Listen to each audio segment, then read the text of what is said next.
Whether we gauge time by the revolution of a planet, the period of a swinging pendulum, or the duration of a heartbeat, the time between two ticks is never exactly the same. Our story, indeed everyone's story, is about the uncertainty of destiny and the oscillations of fate.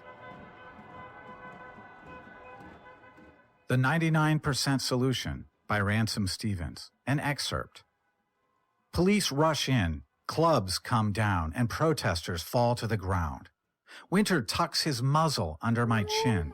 The timer is down to 2 minutes, 7 seconds. Police on the periphery pull protesters aside and wrap their wrists in cable ties. Blood rushes down the faces of protesters. One of the white-shirted officers holds a clipboard and, despite the turmoil, asks the protesters for the proper spelling of their names. One of the black-clad fellows, his mask nowhere in sight and his nose a mess of blood, spells his name D-E-R-F-U-H-R-E-R, the cleverness of which escapes the police officer.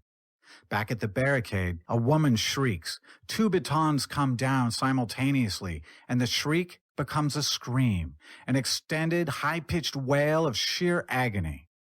Winter empathizes with his own low-throated howl. The timer now reads 44 seconds. Lucy pulls away from the police officer who had been guiding her to the bus. Perhaps resulting from a faulty cable tie, she has worked her wrists free. She sprints into the fray. Then something happens that Fiona would later describe as power, real power, an absolutely brilliant use of power. Upon reaching the fray, Lucy stops. Clubs rise and fall inches from her. She cranks up that voice of hers and says, "Protect and serve." The timer now reads 26 seconds. A coincidence occurs that Velodia and I will spend hours analyzing. The constant blare of sirens ceases, and the chanting pauses. Lucy's voice is clear to everyone, punctuated only by the background beat of a few drums.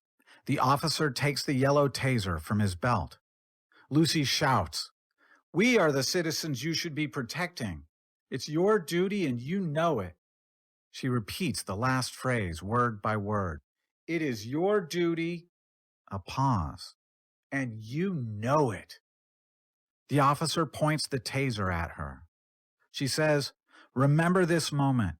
Remember the day that you electrocuted an unarmed, innocent woman."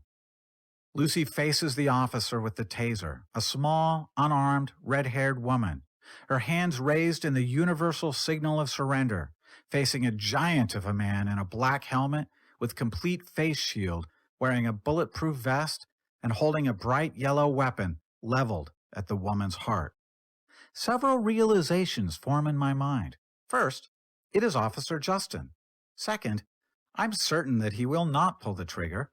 And third, our pivot point prediction algorithms are remarkably accurate. Time does not stop. Time never stops, but people do. The instant. The comparative quiet continues for a full 12 seconds. Lucy says, "Officer Justin, please protect me." Officer Justin drops the taser. It dangles from his belt by its yellow cord. He holds his gloved hand out to her, and she reaches for it. Within 3 hours, this image will become the most shared photograph in the history of humanity.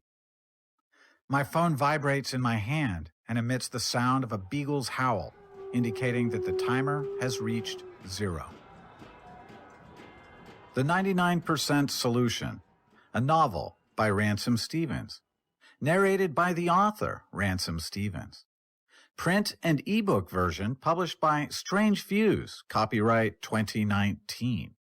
Audio version published by The Intoxicating Page, copyright 2020, Ransom Stevens. All rights reserved. Thank you for listening.